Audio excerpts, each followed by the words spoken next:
David, we have a couple of bitches on the show today. What? John, you shouldn't talk about our guests like that. I mean, we have Piggy and Kitty, otherwise known as Jess and Lauren from Bitches Get Riches on the show today. Phew, sometimes you stress me out. Well, that's perfect because Jess and Lauren are coming on Queer Money episode number 508 to talk about realistic and prescriptive ways to overcome burnout. You know, the burnout that's often caused by the mounting stress caused by a spouse. Well, then, let's get on with the show. And folks, you don't want to miss this one because it is hilarious.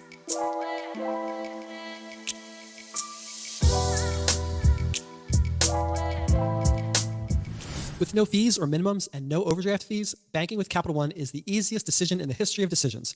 That's banking reimagined. What's in your wallet? Terms apply. See CapitalOne.com/bank for details. Capital One, N.A., member FDIC. All right. Folks, this show has been a long time in coming. We have known these two guests for quite a few years. Actually, 1 year after PinCon, I think we really formally met you guys in person that year and had such a fun time. At the pool, yeah. Yeah, taking pictures of pushing each other into the pool and all of that. So we're so excited to have the fabulous stars of Bitches Get Riches and who have been known as Kitty and Piggy, but are also known as Jess and Lauren. So thank you for joining us for Queer Money Podcast today. Than's for having us. Yeah, great to finally be here. Exactly. I feel like I'm not allowed to say bitches. Yeah, I know.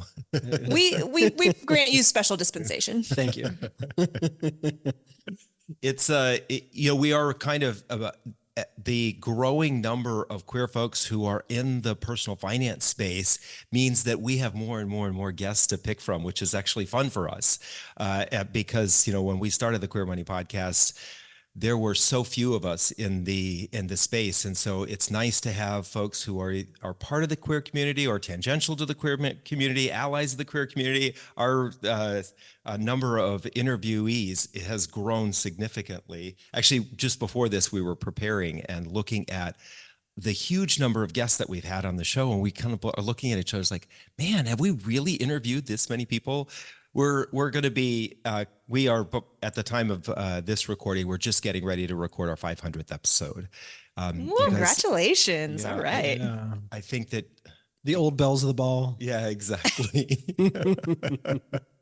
But, with that kind of tenure, a lot of times, whether you're in a job or you're an entrepreneur or your just life in general, right? A life in general, you're a mom or a dad, you can experience burnout. And so that's something that the two of you have really taken up the mantle to talk about the importance of identifying and dealing with or addressing burnout in our lives. Lots of yoga, lots of meditation, lots of journaling. Actually, we're talking. No, incorrect, false. Get him out of here. Right. That's a 3 strikes you're out on Family Feud, right? Yeah, absolutely no yoga. Literally, like so much of the impetus as to why we started getting into burnout as like an area of specialty was because so many people were coming to us with very clear signs that they were being pushed by the realities of their financials, being pushed far past their capacity to keep working. And yet, despite all of that, it seemed like if you wanted help, the help mostly boiled down to, well, go be a conventionally attractive person who goes to sit in a lotus position in a field.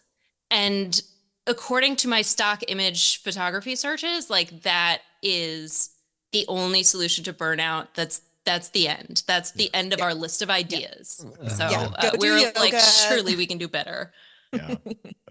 Yeah. It's I think oftentimes the response is, oh, well, then you just need a little self-care. And we know what the list of self-care things are, right? Let's go get a massage. Buy a candle. Yeah. Right.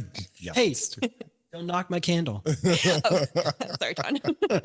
Oh, that's funny. I misheard you and I thought you said a handle, and I was thinking like a handle of vodka, and I was like, well, that is the solution. That too. Self-care. That's a solution. Right. Don't throw shade at the vodka. So before we dive into like talking about solutions and what folks can do and identify how they can identify, why don't we let's define what burnout is? Because I think even some people are maybe confused or are not aware of what they're dealing with as burnout, and they maybe think it's something else. So why don't we talk a little bit about that? I think that's a really great place to start because I think, like you said, a lot of people don't really recognize the signs of burnout, and they also might think that it's this nebulous category that doesn't really exist. And the much smarter psychological researchers of our day, who are not us, but whose books we've read, are getting closer and closer to making it an actual like diagnosis. So it's definitely become something more than I'm just really stressed out all the time. And it has, identifiable mental and physical symptoms. Yeah, I would say like the basic definition that we use is that burnout is a profound state of mental, emotional, physical exhaustion. And that exhaustion comes from chronic exposure to stress. And as opposed to say like, oh, like wartime PTSD or something like that, that is more acute stress, very sudden onset of very high levels of stress. Burnout is a very slow accumulation over time. And kind of importantly, within our culture, the source of the stress is stuff that culturally we consider to be manageable, and up to an individual person to handle. Like you're not being asked to do anything extraordinary. You're just trying to go about and live your life. And the kind of insidious nature of that is that oftentimes people are like the frog that's being boiled slowly. I forget if it's a frog or a toad, but you're an It's a frog. amphibian think it's a Let's say frog. and you're being Yeah. boiled Yeah. slowly, Yeah. And why and are they we doing don't that to frogs? recognize. Yeah, why would you boil a frog? God. Boredom, Boredom, yes. empty pots. Gotta do I think something with this pot. That's how you actually, I think, cook lobster too. I don't think I've ever cooked lobster, I'm so just- I don't know that one. Yeah, geez. Right into the queermoney podcast. Have you boiled a lobster or a frog? We want to know. Yeah, exactly. Yeah, it's interesting when I was thinking about this topic before we hopped on the call. I was thinking about burnout and burnout analogies. I love the one of the slow boil, but I was also kind of thinking of a candle. John just held up our candle. A candle doesn't. It takes a lot for a candle to burn out, right? A candle doesn't burn out quickly. It either runs through all of its fuel or it runs through what is able to keep it maintaining that fuel is the wick, right? Either those two things eventually are gone, and it doesn't happen immediately. I love that you say this is such a slow process, and sometimes those slow processes are the ones that we move to the bottom of our priority list because we're constantly putting other fires out, or something else seems more important or bigger, or someone else has a bigger mouth and they're nagging at us, and so we just listen. Wow, I'm feeling the barbs coming at me. No. Ooh, guys, do you need a mediator?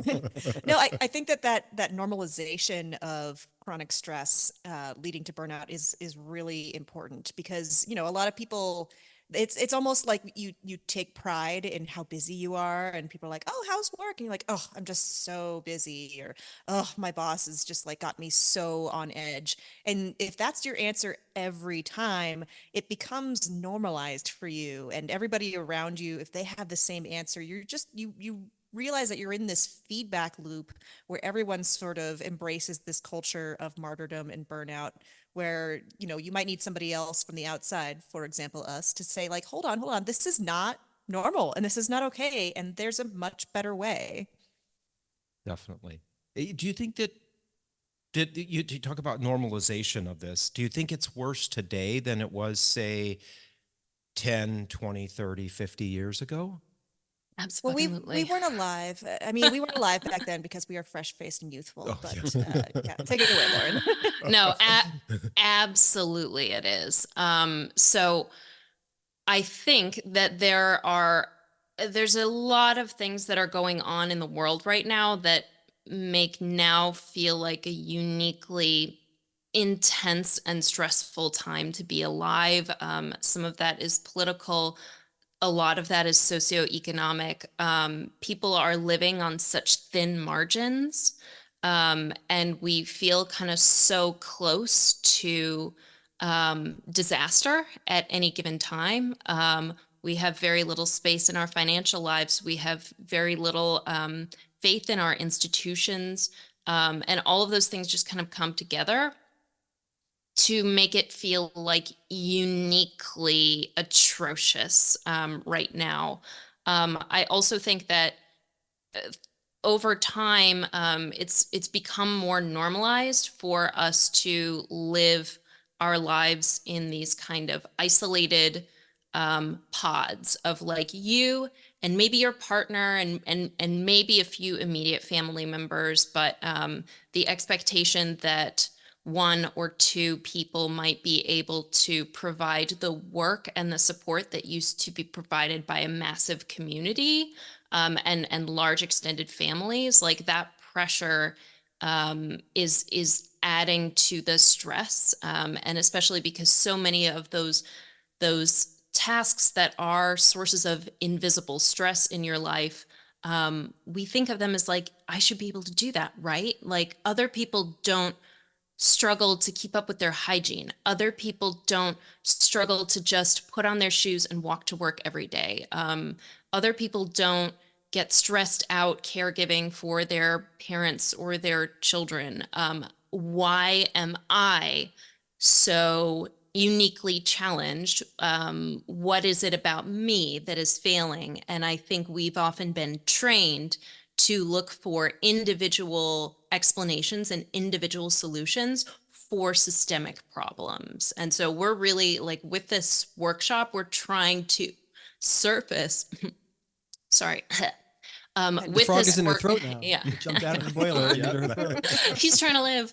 But we are trying to surface this idea that this is a systemic problem and it requires individual work, yes, but also kind of community support. And a lot of what we get into in the workshop is ideas about how to do this and not do this alone. The mission of Queer Money is to financially empower the LGBTQ plus community. Join us in thanking Capital One for supporting that mission. So when you're talking about burnout, are you talking about the litany of responsibilities that I have to manage that seem to be growing year after year? Or is that also coupled with something you referred to earlier, the added anxiety from politics, the direction the country's going, the economy? Are all those adding to my burnout, or is that just tangential to maybe the tasks that I have that are causing my burnout? Sure, Yeah. So, oh, go ahead. Okay. I was going to say briefly, we spend a lot of time in the workshop identifying like what traits in individuals can lead to burnout and what traits in one's environment and one's sort of outside factors can lead to burnout. So it's a little column A, a little column B. We do address, we try to make it slightly universal in that we are talking about burnout from careers and burnout from school or burnout from being a caregiver or a homemaker, somebody who's got an overwhelming load of domestic responsibilities. But once you recognize what in yourself you can alter and change, that really throws into like very sharp contrast those external factors like the politics of the world, like an overbearing boss or a toxic workplace or a community that's not supportive. And I think that for listeners of Queer Money, especially, the LGBTQ plus community right now is under attack. I think that's very fair to say, and it's becoming a very hostile world for members of this community. So I think that somebody who might not normally be in what we would consider a burnout or heading down the road towards burnout might be more susceptible to that right now because they're not feeling that external support from members outside their community. They're not feeling like they are valued by their country or their small town or their family. And I think that, again, recognizing those signs, both internal and external, that can lead you to burnout, and then identifying what tactics are applicable to you to sort of get off of that train track is really important. Yeah, I think that one of the things you're really highlighting here is that burnout is not the same for everyone. We are all different, and we all deal, with life differently. We all have different skill sets or lack of skill sets. We all have different financial situations or lack of finance. All of that makes us unique. And so a one size fits all solution, like doing yoga for a week, or meditating for 5 minutes every single morning, Burning John's although candle. all those things are good in and of themselves, right? They're things that can add value to our lives, but they're not necessarily the right solution for every single person. I've never seen you complain at me doing downward facing dog. Oh God. Steamy. Yeah, I think one of the analogies that we use in the workshop is that your brain, and this is fundamentally like burnout is a physiological response to stress, and stress exists to help you. Stress is kind of an umbrella term for all of the feelings that we feel when we are pressured. And some of those can be neutral or even positive, but the vast majority of them we think of negativity. And when your body is feeling stress, you are activating your sympathetic and parasympathetic nervous system. You are cycling through that fight and flight. And then you're supposed to then enter an area where, I successfully ran away from the lion. I am safe now. And you're supposed to activate this complementary system that lets you rest and digest all the things that your body put on hold because it thought that you're in a terrible, stressful situation. Don't worry about digesting. Don't worry about sexual function. Don't worry about anything related to like what you need long term. Just hike up that blood pressure, give you as much energy as you can. And what ends up happening is if you don't exit that state of stress, you can't trigger that complementary system that tells your body to, oh, hey, let's lower our blood pressure. Let's bring down our cortisol levels. Let's relax and invest in things like repairing the muscles that we just damaged trying to run away from this lion or what have you. So when people get burned out, basically, and the reason I think we see this so much in domestic and workplace situations is that you're going into the same source of stress every single day.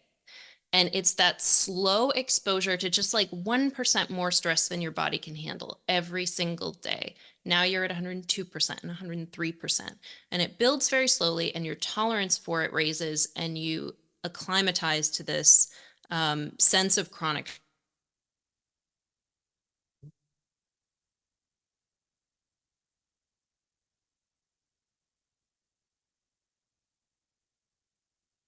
Show that stress in their bodies first. Other people, they feel it emotionally first.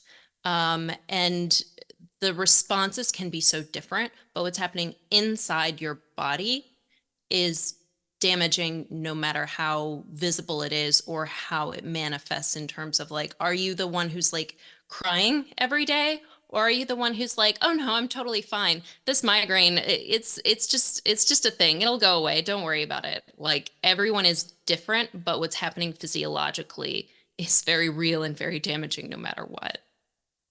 Do you find that increased level of stress, anxiety eventually becomes people's homeostasis, and that to reduce that level of stress almost creates sort of a withdrawal effect? Wow, what a really cool question. I feel like the term homeostasis, referring to like, the state of burnout and its physical symptoms becoming sort of your new normal, it's unsustainable. And what we see time and again is when burnout is your form of homeostasis, something has got to give, and it eventually does. And all too often that something is, either a panic attack or a heart attack or a major, like literal, like physical breakdown of your body in some way. And those are of course extreme examples. But again, going back to how individualized burnout can be. It's this, everyone's sort of breaking point might be different, and hopefully, one's not having a heart attack. But people go to the doctor all the time, and they're like, "Oh, your blood pressure is too high, your cholesterol's too high, you're not sleeping well." One thing you can do is just lessen the amount of stress in your life, and then end of discussion. How do you lessen that stress? They're not talking about sort of the chronic nature of burnout. They're not talking about how, like, your candle is, the wick of your candle is slowly getting shorter and shorter, and once it gets shorter, once it burns, you cannot unburn it. You light a match, that's it. That match cannot be unburnt. But what you can do is you can stop the burn. You can find a way to halt the progress of burnout by recognizing what is triggering that burnout, what your symptoms are, and what's going to work for you individually to reverse that progress. Yeah, I do appreciate that you've kind of brought this this physiological aspect into it. A lot of queer folks deal with physical ailments. We have a higher propensity in our community to have to be disabled, and those are not genetically born or disabilities we're born with, but oftentimes they're ones that have kind of grown with us over time. And I think about that word disease, right? And we've heard it broken down so many times. Dis-ease, right? It's dis-ease. If your body is not at ease, your body cannot function properly. If your body's not going to function properly, eventually some part of your body is going to say, this has to stop. And sometimes it's your heart saying this has to stop by saying, yeah, I'm done, peace out, bitches, I'm gone, right? Exactly.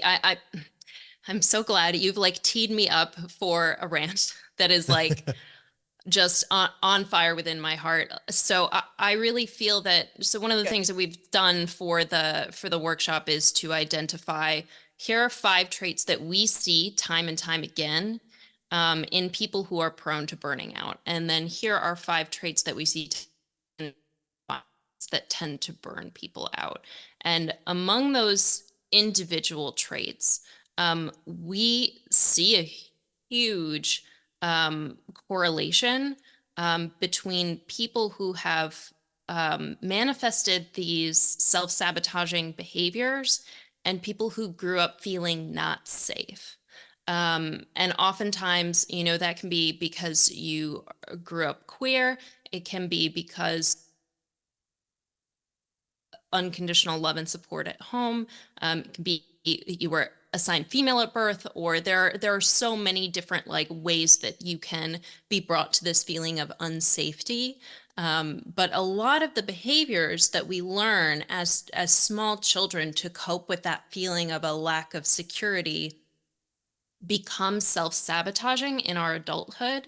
And I see a huge correlation between these behaviors manifesting very strongly within the queer community. So I'll give you an example. One of them is perfectionism, and another one is being a people pleaser. There is what I would consider to be same guys.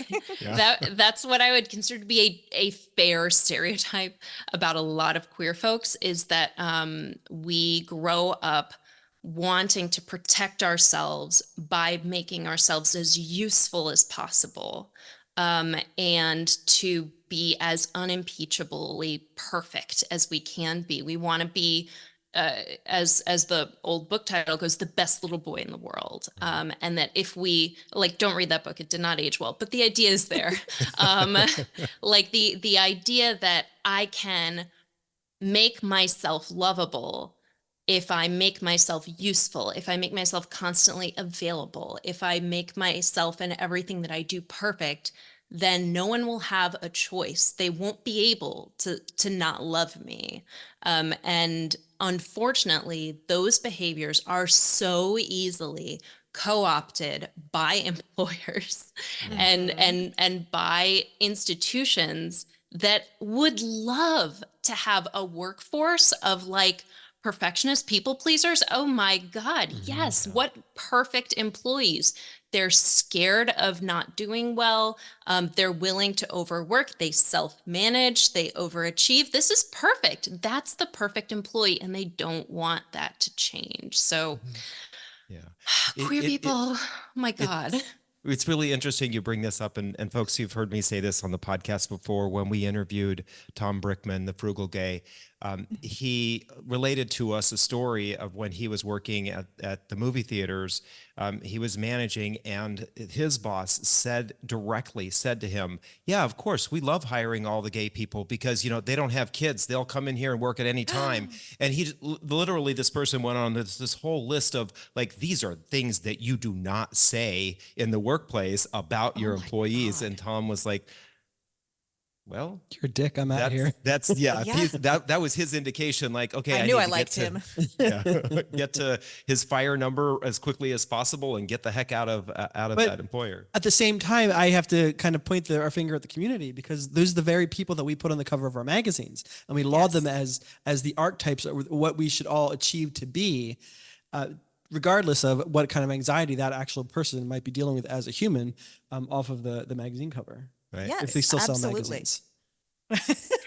I mean, by magazines, I think you mean like blogs. internet. or, like, PDFs? Is it a PDF? websites? Is that A PDF. Yes. It's a Scantron. Scanned to you. yeah. No, I think that there's, sorry, go ahead. No, go ahead.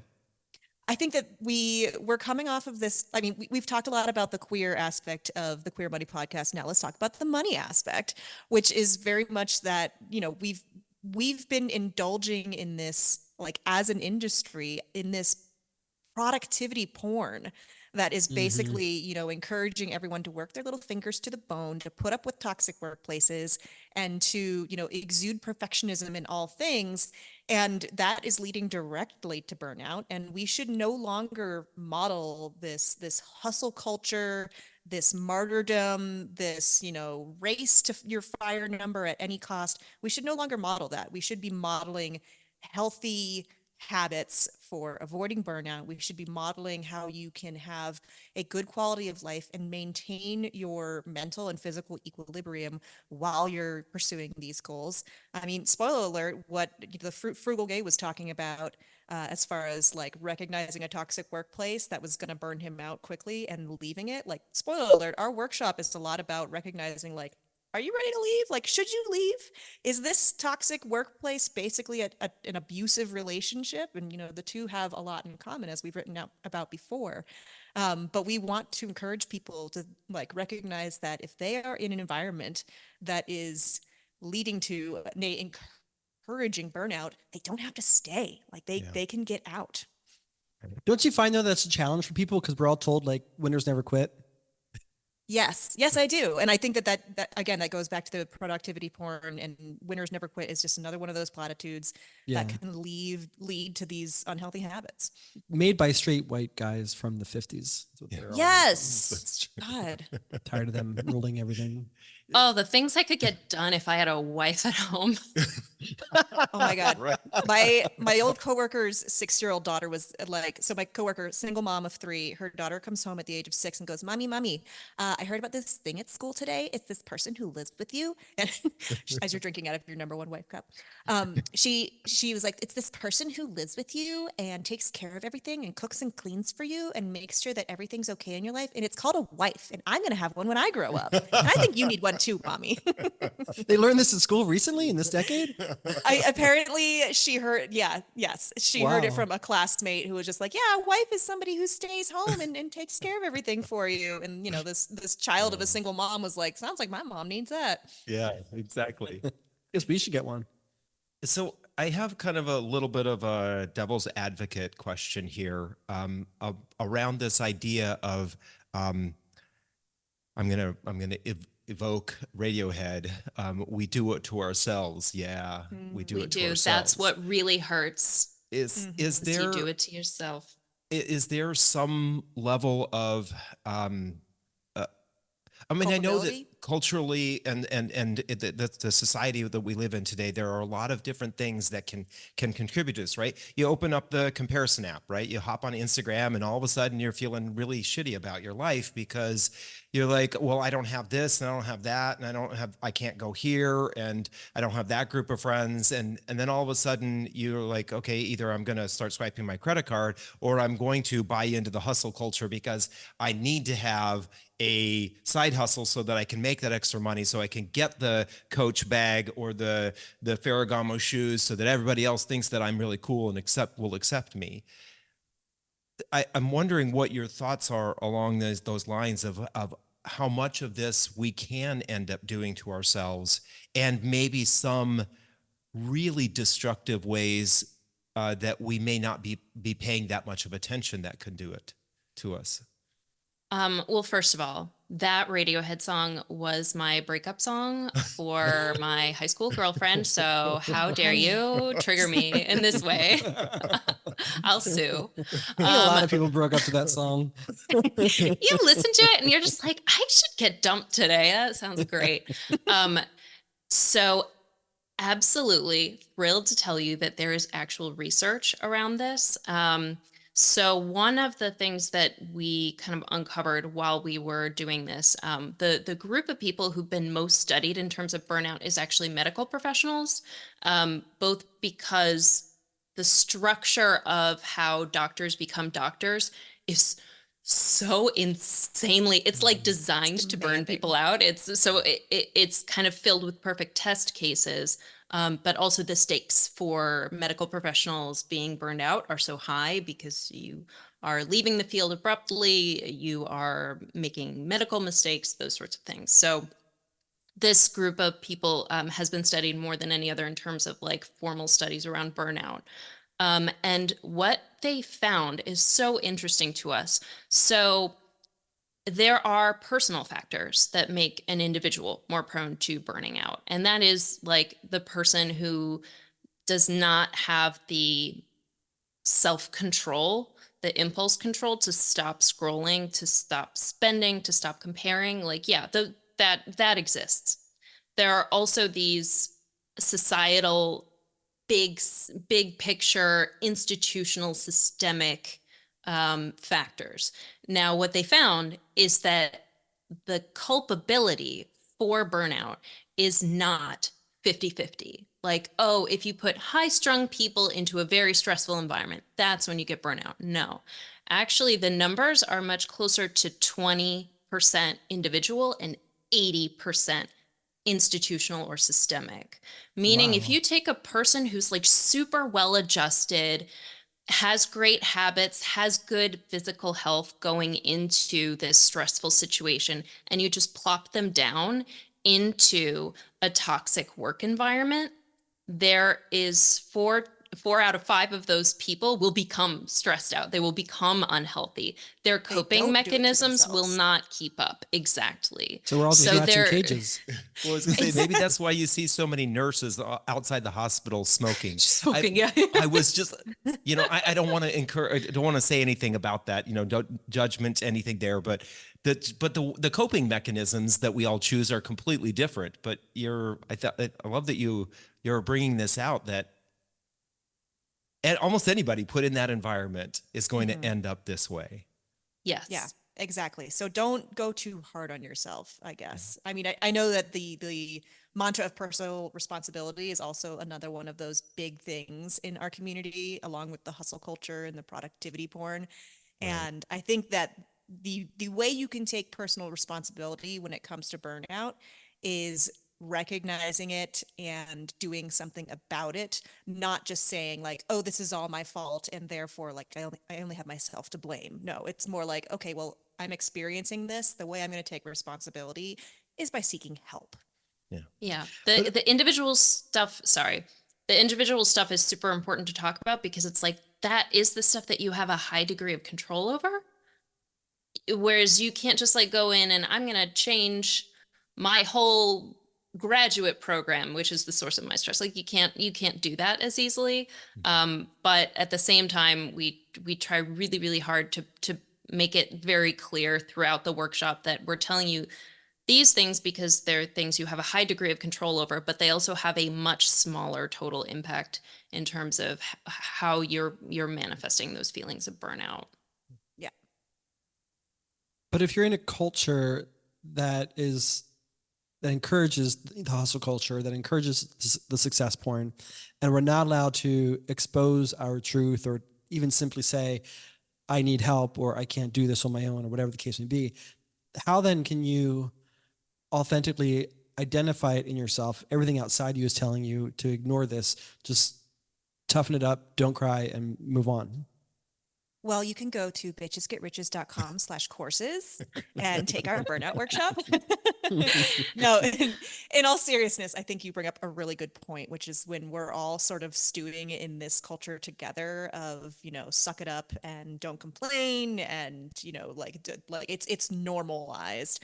I think that's a real big challenge, which is why I think, we as the bitches sort of looked around ourselves and we saw this never-ending hustle culture and everyone with the productivity porn and like blasting their success all over social media. And we were like, let's do something really hard for ourselves that we know other people have a hard time with. And let's talk about our failures. Let's talk about being burned out. Let's talk about our personal struggles with this, which, we're a dynamic duo. We obviously, like you guys, you do everything together for your business as this sort of media empire. So you get really good at recognizing like what your business partner or partner is going through, and recognizing like what she is struggling with is much easier for me than recognizing what I am struggling with. Always, yeah. Yeah, exactly. So I'd be like, oh my gosh, Lauren is really stressed out right now. Like I can see she's on the path to burnout. I got to be her accountability partner here. I got to tell her like, slow down, stop. Let's explore these feelings. And she would be like, bitch, pot kettle, like you too, like calm down, like start writing about this because you have a problem with this. And then we were like, kind of like, oh, okay. Yeah, no, I guess we're both really struggling with this. Let's be the change we want to see. Yeah. Nice. Yeah. A big component of the workshop is talking about the ways in which like culture is something that happens around us. We don't build it on the individual level. We build it collectively. So we can't, it's like trying to change your workplace. If it's toxic, like you can't just change toxic culture by like really, really not liking it. Believe me, I've tried.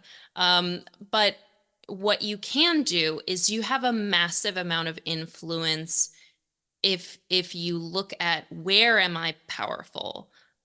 In our company, we are a like 2.5 person company. So I am insanely powerful there. And so I can actually make choices that are good for me, that are good for Jess, that's good for our assistant. And so much of what we see in terms of burnout as a cultural problem in especially in America, is really driven by people following those leaders who are posting the productivity porn, who are claiming that they can be everything all the time to everyone for everything.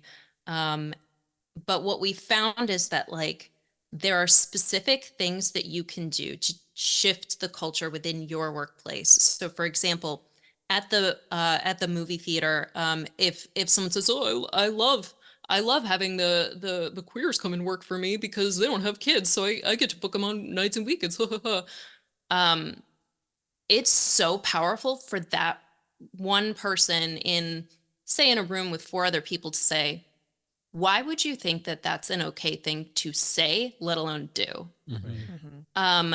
You have power, and when you exercise power, when you set boundaries in your workplace, you're doing it for more than just your future self.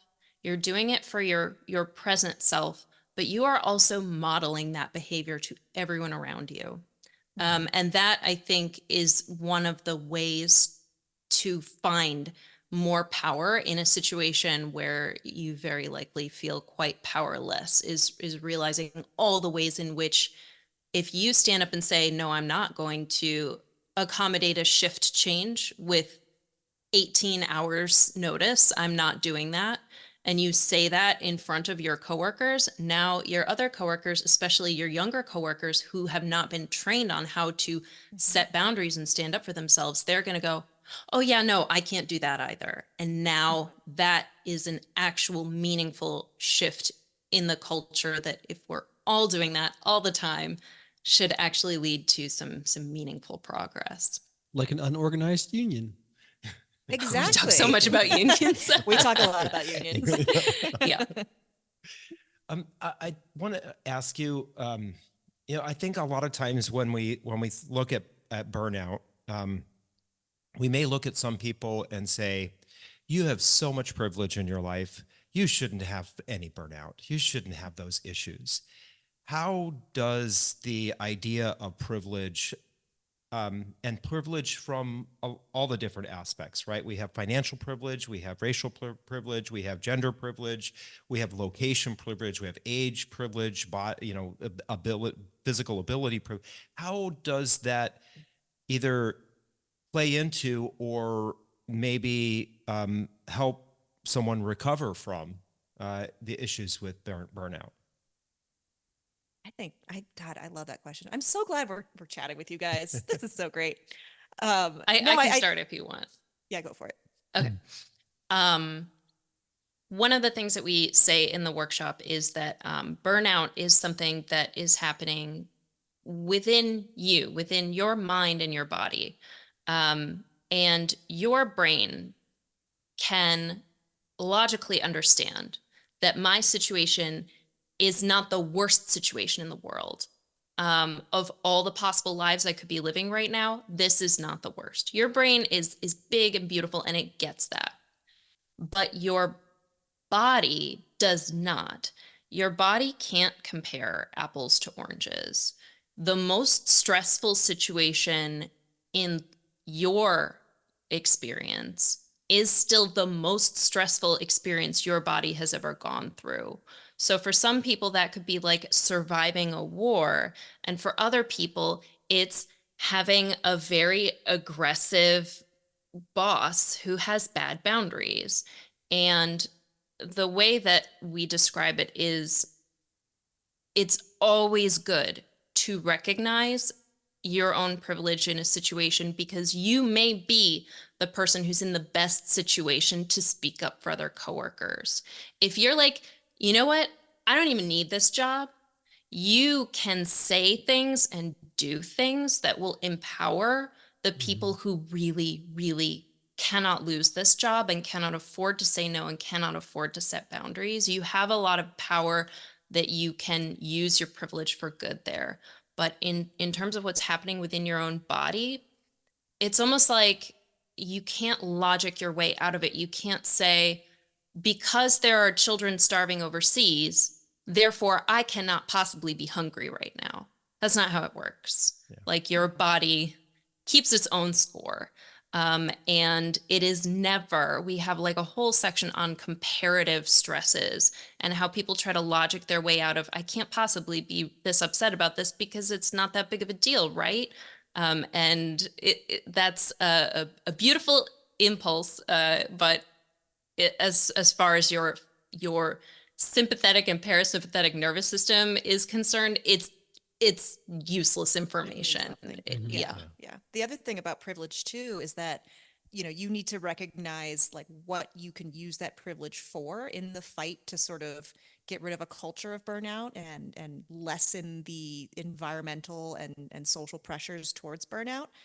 Because you can bet, if you're a person without disability, if you're a white person, if you're a cisgendered male person who is experiencing burnout, if you set an example for the people around you of taking care of yourself, of setting those boundaries, of being out about your burnout, pun kind of intended, people around you who have less privilege will be like, oh, well, if that person who's more privileged than me in various ways if they're struggling with burnout, then clearly my struggle is valid. Clearly what I'm going through like is something that I can request help with, that I, don't need to struggle with in silence.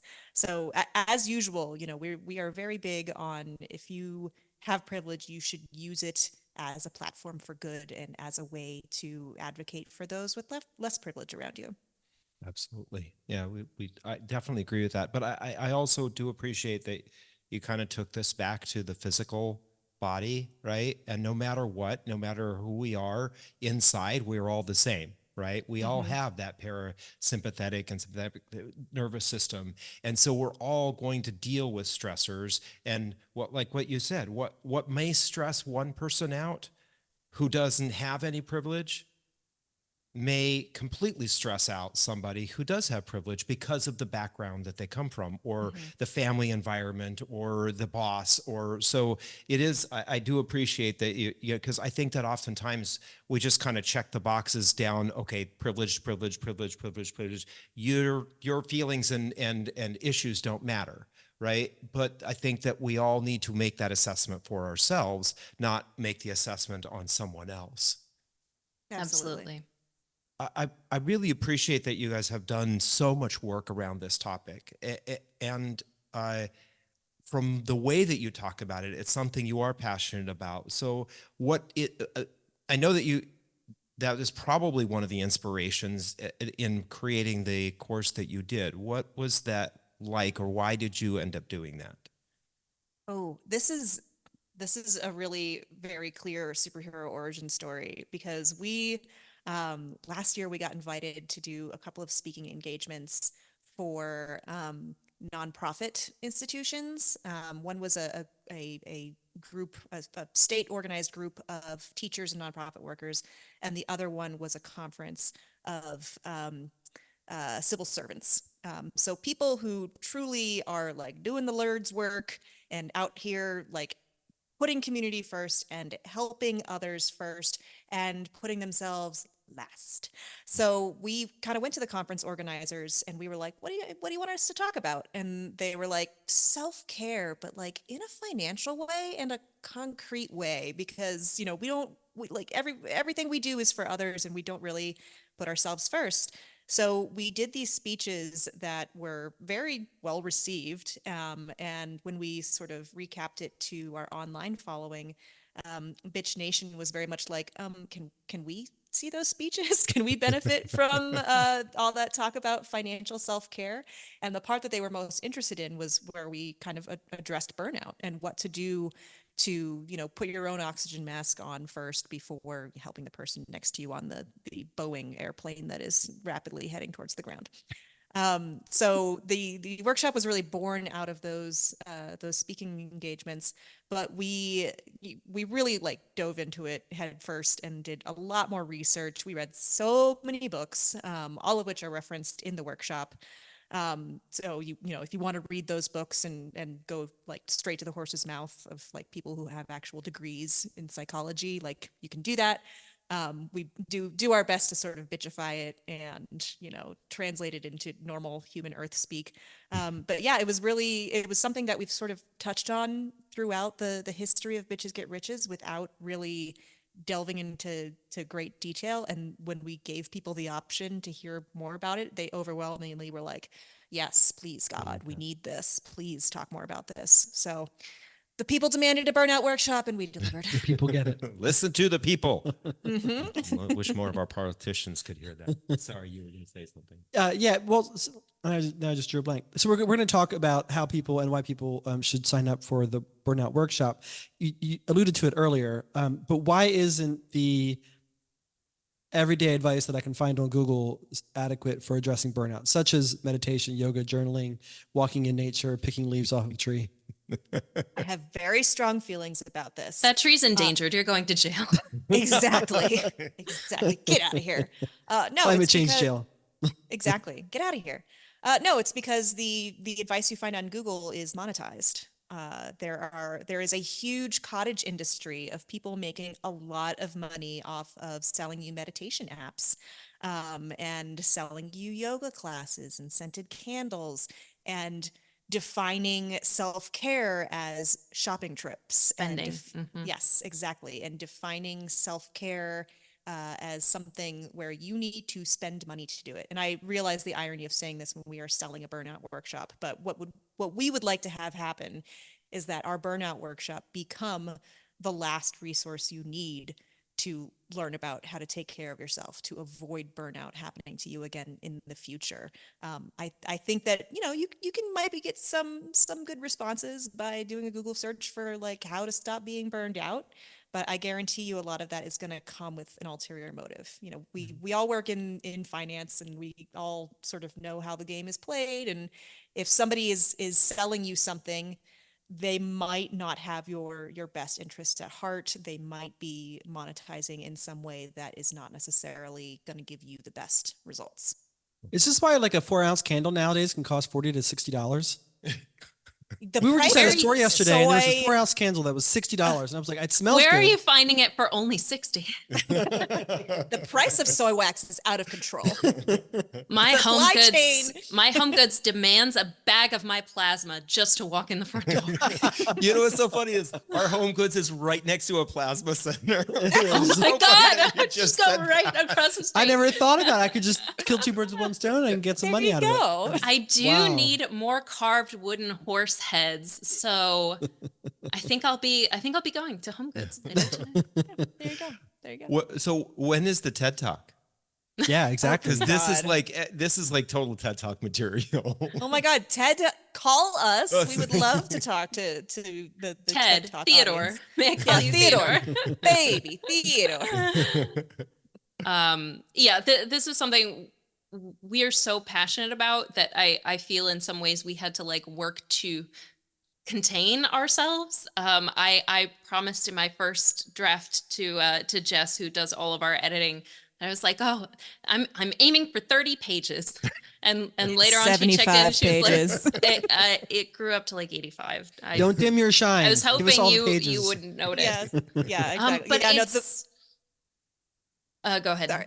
I was just gonna say, yeah, it's a 2-hour movie and a 75-page book. Like, we're not just, you know, giving you a list of, you know, top 10 things you can do to nip your burnout in the bud. Like, it's a very comprehensive sort of self-guided tour through your mental and physiological health. Right. Yeah, I think our hope is really that if we walk you through the science, the physiology, the psychology, the aggravating like sort of socioeconomic and cultural factors, as well as the traits that you may have personally that make it harder for you to set appropriate boundaries and to self-manage and not overcommit.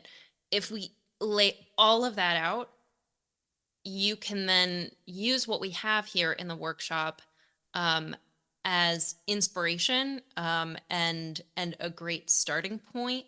But at the end of the day, like everything that we have to say is really all about the desire to advocate for yourself. And we do not teach people how to advocate for themselves. We are a culture where the traits of being selfless, of being productive, of being positive and upbeat, these are heroic traits. And people who say no, people who are selfish, even selfish within a reasonable degree, they're villains. They suck. Yeah. It's true. And that is a tragic wrong that we would very much like to right. But it's a work in progress because you really need like meditation, yoga. Those are like one size fits all. Like, I don't know. Have you tried going for a hike? You idiot. Like those Go touch are grass. yeah, those are guessing at what might help you. We're hoping that people who take our workshop will come away with a very clear understanding of exactly what is hurting them, exactly how it's hurting them, how they have enabled that hurt, and crucially, what are the concrete actual steps that you can take depending on all of those factors that will help you change your situation in a meaningful way. The more prescriptive. Yeah. So Yeah. how can our listeners connect with you and find out more about the workshop? So you should go to bitchesgetriches.com/courses. That will be everything you need to know about the course that we haven't really discussed here in this podcast interview. But it'll give you a little sample. It'll tell you exactly what you're getting, and it'll of course have the link where you can purchase the course. And we do have 2 options. So you can purchase the full course, that's the movie and the workbook.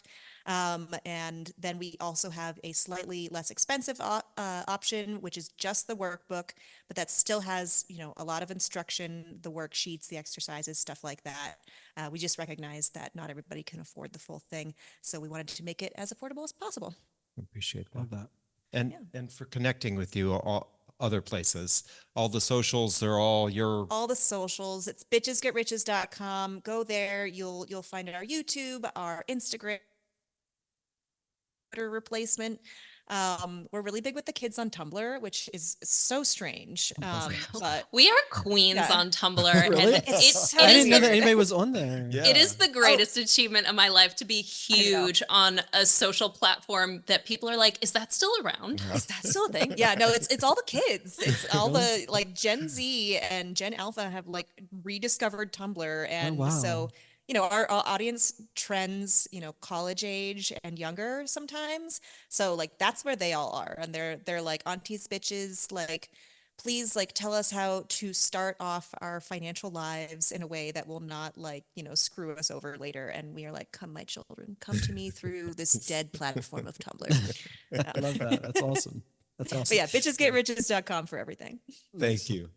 We really appreciate having you on today. Had a lot of fun. I expected it to be a lot of fun. So thank you for joining us. Thank you for Thank you for having us. having You guys us. are the best. Jinx, personal jinx. Oh my God. Can't wait to swim with you guys in a pool again someday. Oh, Yes. so true story. Yeah. Can't come soon enough. Capital One Auto Navigator does more than just auto financing. We're here to help you find a car you love, too. Shop millions of cars from thousands of dealers nationwide. Research your favorite makes and models. Explore dealers near you and more. All on Auto Navigator. Thank you, Jess and Lauren, for a fun and informative interview and for making my husband sound so smart based on the questions he was asking. We know many of you, our listeners and viewers, will get a ton of value from this episode. To you, our listeners and viewers, thank you for joining us for another episode. Get your Queer Money takeaway and the resources that we mentioned in this show from this week's Queer Money newsletter. Then join us this Thursday when we share the most affordable LGBTQ plus friendly medium-sized cities. And then next Tuesday when we interview one of our most popular guests, Gabe Dunn, who's going to join us to talk about the economics of making a queer film. Thank you and have an amazing week. Bye.